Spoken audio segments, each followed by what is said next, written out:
Let's make a simple voting system with me on Notion. Type /database and choose database in line. Give it a name, click on the 3 dots and hide the title. Rename your default property Notion Templates Ideas. Add new property type Person and name it Audience. Add a new property type Button and name it Vote. Add a new property type Formula and name it Total Votes. Add a new property type Formula and name it %Vote.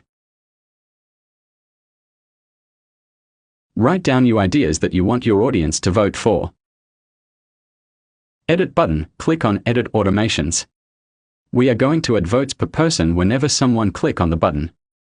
You can specify team members or anyone with the template link. Now to calculate how many people vote, simply use the following formula. You can add a %Vote or available votes. I'll write their formulas in the first comment. You can also build more advanced voting system using forums.